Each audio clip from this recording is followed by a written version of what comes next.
fam, that's what they call me. I promise that you'll never be lonely. Be the fam, that's what they... Yeah. What's good, family? How y'all be today?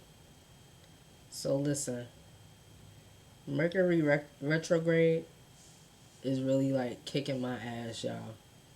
It's that time of the year where it's Mercury retrograde, and if you are an air sign, as I am, or any type of communicative sign,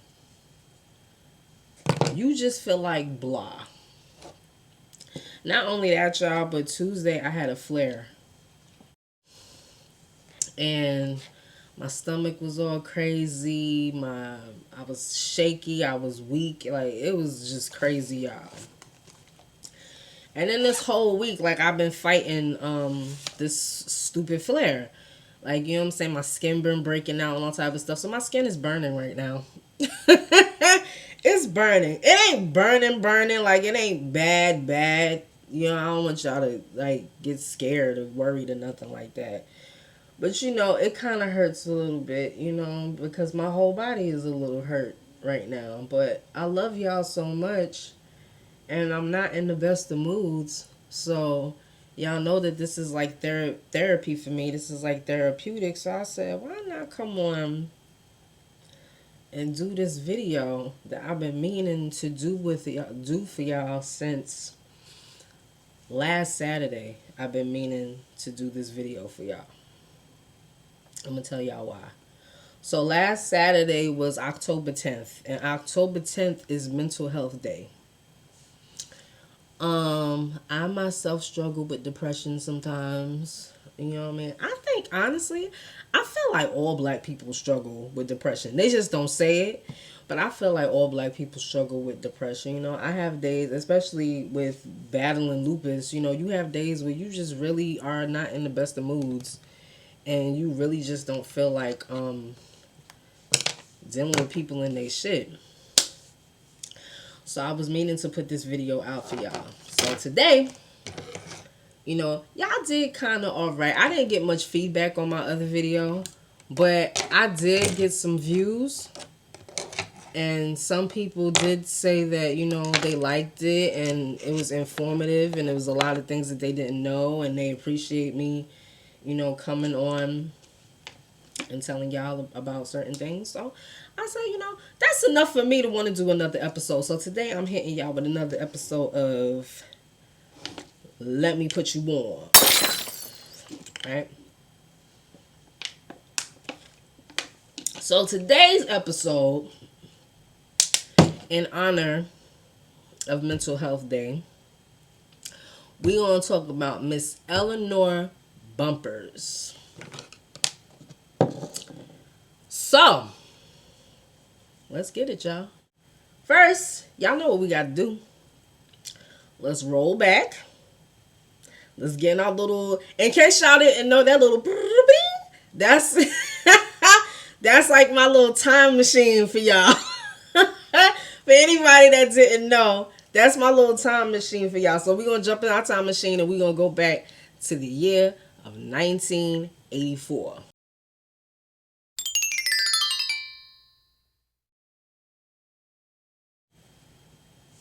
Hey!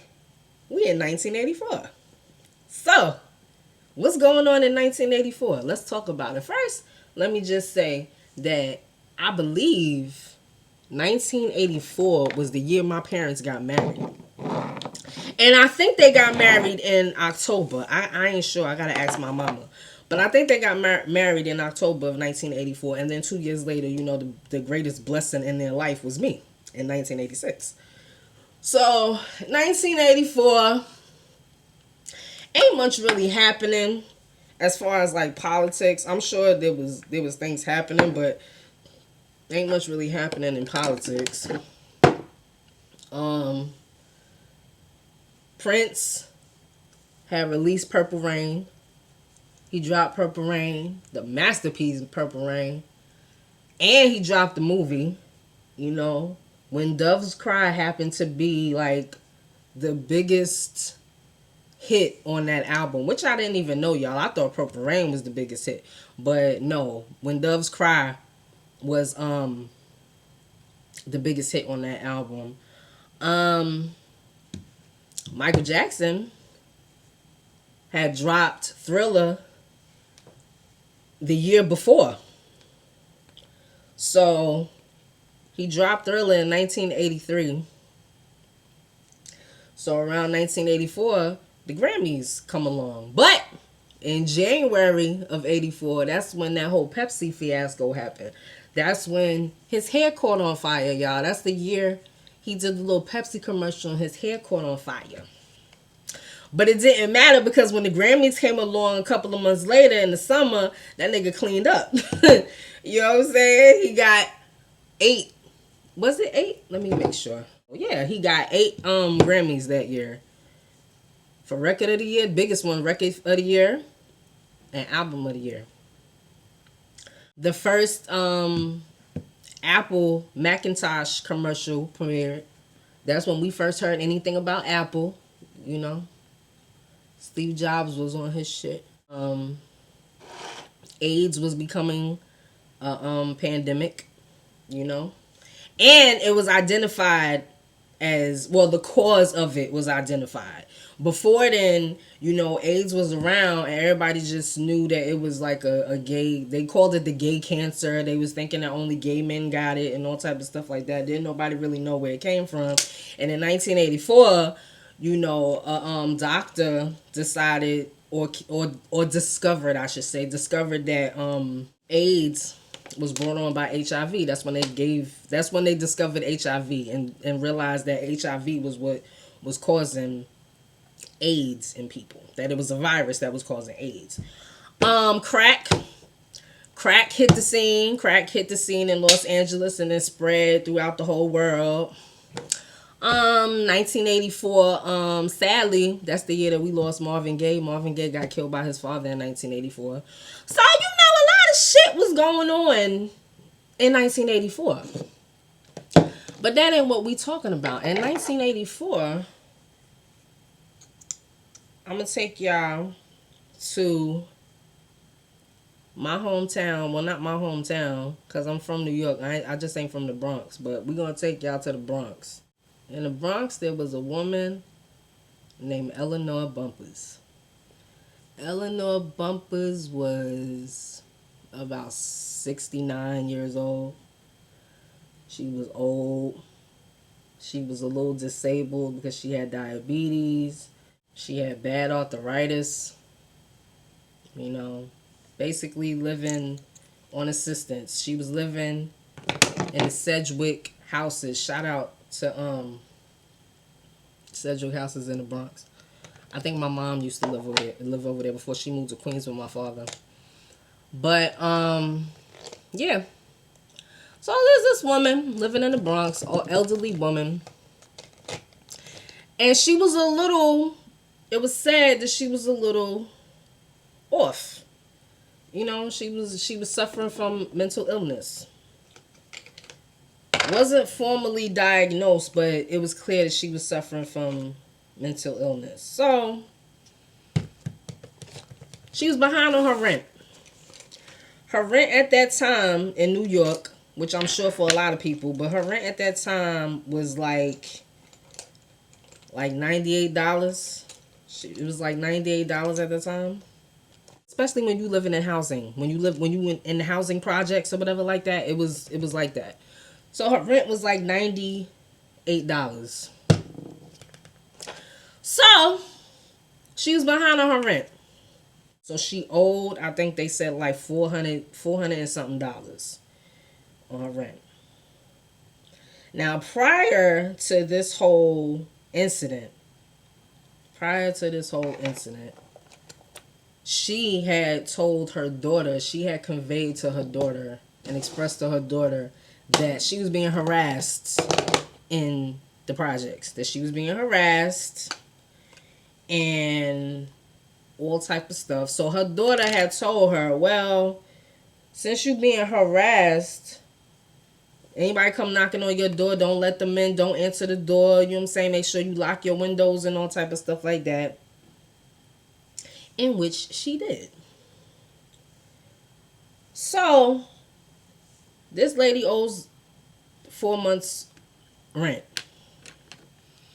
Now, I didn't notice because I thought this happened everywhere. But in New York, you know, when you get evicted, they don't put your shit outside. Like, they ain't gonna just sit your shit in the middle of the street or whatever. It take a while to get evicted in New York. You know what I'm saying?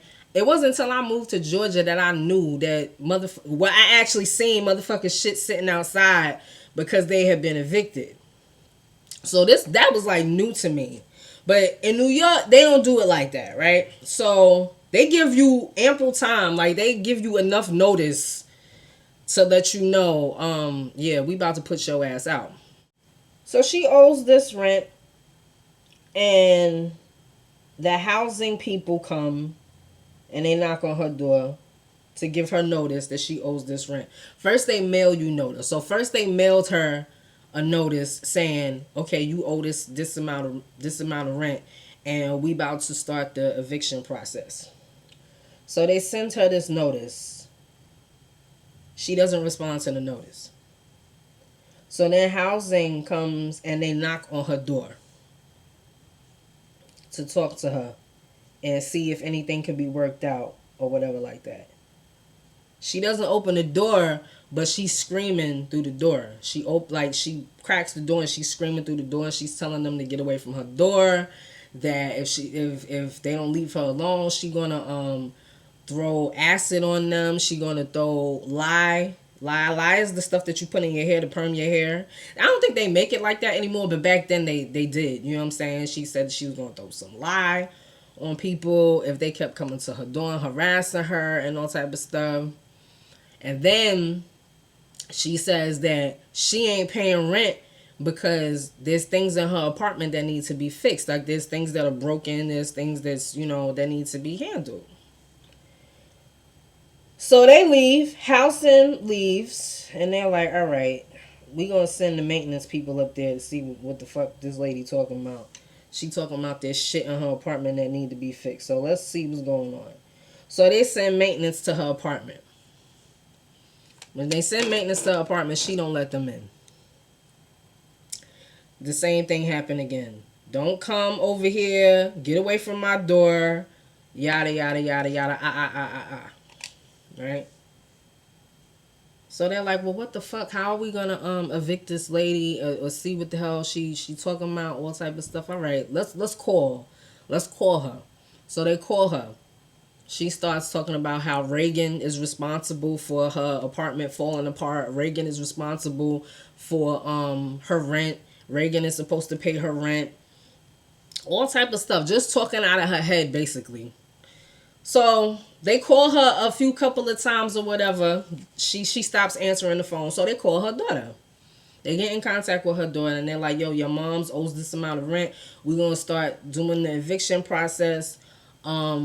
Like, come on, like, what gives? How we gonna handle this situation? So her daughter is like, well, you know, I told her not to answer the door. Maybe that's why she ain't let y'all in. You know, my mom, she got, you know, mental issues or whatever like that. But I'm gonna see if I can handle that for y'all. So her daughter calls her. Her daughter talks to her, whatever like that. Maintenance people come back. The maintenance people come back. She lets them in. She lets them in this time. So they get into her apartment. Nothing is wrong with her apartment. No, there's nothing wrong with the plumbing. Nothing is falling apart. Everything is in order. There's nothing wrong with her shit. But when they're in the apartment and they're walking around the apartment and they go in her bathroom, they see like 7 cans in her bathtub with human feces. She was keeping human feces in her bathtub in cans. They all fucked up, so they leave. And they're like, okay, clearly something is mentally wrong with this lady. And, you know, she's telling them the same thing. Reagan put those in there. Reagan is supposed to pay my rent. My rent is paid. Y'all are crazy. I don't know what y'all talking about. People are coming through my windows trying to hurt me and all type of stuff like that. She's telling them all this stuff. So they leave. Maintenance leaves and tells housing, okay, we went to this lady's house. There's nothing wrong in her house. Everything is okay. She got feces in her bathtub.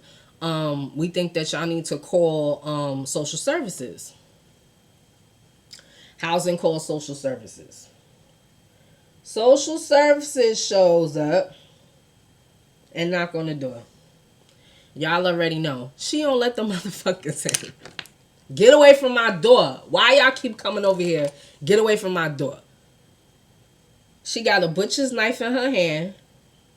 Supposedly. This is allegedly, y'all. She got a butcher's knife in her hand. And she's telling these people to get away from her door. So, social services is there with a psychiatrist or whatever. The psychiatrist talks to her through the door and eventually convinces her to open the door. So they go inside. She still got this butcher's knife in her hand. They sit down. They talk to her. And they're like, oh, well, ma'am, why you didn't pay your rent? What's going on? Are you okay? You know, what's going on? No! Reagan is supposed to pay my rent. People are trying to rob me. People are trying to kill me. Da-da-da-da-da-da-da-da. Social services decides, okay, yeah, this lady's crazy. Yeah, something's wrong. We got to get her out of there. We got to put her into a hospital. But let's evict her first. Let's get her out and evict her and then put her in a hospital. That's the plan that they come up with. So, October 29th, 1984 comes around, the day of the eviction. Housing comes and knocks on her door. Ma'am, we're about to evict you. We're going to need you to leave or whatever like that. Get away from my door. Get away from my door. Ain't none of y'all coming in here. Blah, blah, blah, blah, blah. I don't know who you are. Reagan is supposed to pay my rent. If y'all come in here, you know, y'all not going to hurt me. Blah, blah, blah, blah, blah. I don't know how it is that they saw this. I don't know how it is because it wasn't said how they saw this. But somehow, I guess maybe she said it. You know, I got a knife in my hand or whatever like that. Don't come in here because y'all going to get it if y'all come in here. I guess it was said. I don't know. So she's threatening housing through the door. So housing is like, all right, we're going to have to call NYPD. So they call NYPD. They call NYPD and they tell NYPD that they're trying to evict an elderly woman out of her apartment. She's refusing to leave and she's threatening. She's making threats through her door. So NYPD shows up. And anybody from New York knows, forget just NYPD, cops in general, they ain't gonna show up with one squad car. Nah. For this one little old lady, they not gonna show up with one squad car. Why would they do that? Motherfucking SWAT shows up. Motherfucking SWAT, y'all. It's like six police officers, you know, and they got on the vests. The big ass bulletproof vest they got on them, big plastic shields or whatever like that, because they told them that she was being violent, that she was threatening people and she's being violent. So they show up, fucking 6 cops deep for this little old lady, and they go up to her apartment and bang on her door. She's screaming through the door, no, don't come in here, y'all get away from my door. Yada, yada, yada. So what do NYPD do? They do what they always do. They bust down her door. When they bust down her door, she's in a room. It was said that she was in a room, and then some people say that she was in her living room. But either way, they bust down her door and they come into her apartment, and she's sitting there with a kitchen knife in her hand, a 10-inch kitchen knife. This is what they said, a 10-inch kitchen knife. And she's naked. And she's completely naked and she's sitting there. So they try to subdue her, of course. They come in there, 6 cops come in there for this little old lady. Who clearly, it's been said over the phone. It's been said in court documents. It's been said, written. It's been said. This lady has mental issues. She's not okay. Proceed with caution, but she's not okay. She's mentally disturbed, this lady. So they come in there and they try to subdue her. They take their little plastic shields and they try to push her up against a wall. And the hand that she got the knife and they trying to push the plastic shield up against her hand to bang her hand up against the wall so that she drops the knife. Somehow or another, she gets through the little barricade that they formed with these little plastic shields. Somehow she gets through and she starts swinging. She starts swinging this knife. Allegedly. So one of the police officers, Stephen Sullivan,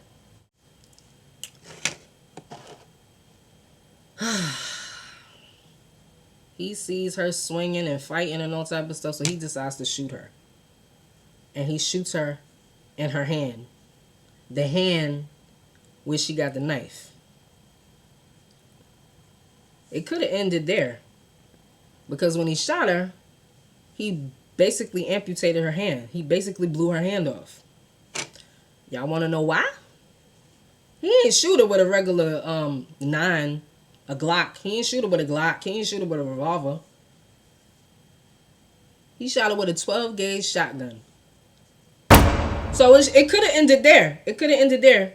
You know what I'm saying? You blew her hand off. Nah, he ain't stopped then. He shoots her again in the chest. And she's killed instantly. So, everybody in the projects hears about, Miss Bumpurs got killed by the police. Oh, she got shot. They shot her in the chest with a 12-gauge shotgun. And all type of stuff. So it comes into question of, well, what is NYPD protocol? Because if they knew that this lady had mental issues, and they knew that, she was in danger to herself and all type of stuff like that, is that protocol to come in there with guns and shoot people? Like, is that what y'all are supposed to do? So then that's called into question. So Stephen Sullivan is indicted. He's brought up on charges. Well, he's brought up on an indictment.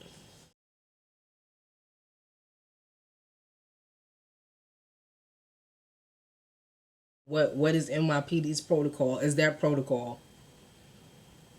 Why did y'all shoot at this lady? Why did y'all shoot with a shotgun? Why did y'all shoot with a 12-gauge shotgun? Y'all couldn't shoot with Glock? Like, ain't y'all supposed to be carrying revolvers? Like, where did that come from? Why did y'all do that? Y'all know what the fuck happened. Like, I don't even have to tell y'all what happened. Y'all know what happened. NYPD says yes, that's protocol. Yes. This lady was in danger to our officers. Yes, he could have stopped. He could have stopped after he shot her in the hand. But no, she was still a threat. Even though she ain't had no hand and the knife was down, you know what I'm saying? Yes, she was still a threat. So yes, he did protocol. Yes. The shooting is justified. He was indicted on manslaughter. And then the charges got dropped. So y'all know motherfuckers in New York was tight. Y'all know motherfuckers was like, hold the hell on. You mean to tell me that this mentally disturbed, almost 70-year-old woman gets shot with a 12-gauge shotgun in her hand and in her chest? These people know that she had a mental issue. They knew that she had mental issues. They knew that she wasn't okay. They knew that when they walked up in the bitch. And you mean to tell me that nobody is gonna get blamed for this? Like this is okay? NYPD says absolutely. Absolutely, it's okay. What the fuck do you mean? He's a cop. Everything he does is justified. What do you mean? He was in danger. He had to shoot her. Of course, y'all. The city is in an uproar. And again, people are questioning, what the fuck type of protocol is that? Is this how y'all handle people that are mentally disturbed? Is this is what y'all do? This is okay? How is this okay? Nothing has changed since then. As most of y'all know, if you from New York, you know that, stuff like this happens all the time, especially with black people. If you are mentally, you already got a target on you anyway because you black. You already got a target. You already got a target on your back because you black. But let you be mentally disabled and disturbed. Let you have a mental illness. Oh, nigga. It's over for you. When they went to court and they were questioning, a lot of people, and they were questioning people about what happened and everything that led up to the whole thing, they questioned the psychiatrist, and the psychiatrist said that even though he went and visited her and she had a knife in her hand the whole time and he never took her as a threat. Like, he never looked at it as, oh, she's threatening me. You know what I'm saying? It was more of like a safety net, like a safety blanket. She had the knife in her hand because she honestly thought that people were trying to hurt her. She honestly, in her head, thought that people were trying to hurt her. She hallucinated. She saw things that weren't really there. She had lost all touch with reality by the time these cops had broke down her door and went and killed her. It was said by the psychiatrist. This is the state psychiatrist. This is social services saying this. Social services that they sent to her door. They're like, yeah, she wasn't okay. She was hallucinating. She was delusional. Lost all touch with reality. So, yeah. So that's basically what happened, y'all. That's basically the story. So, I guess we can go back now.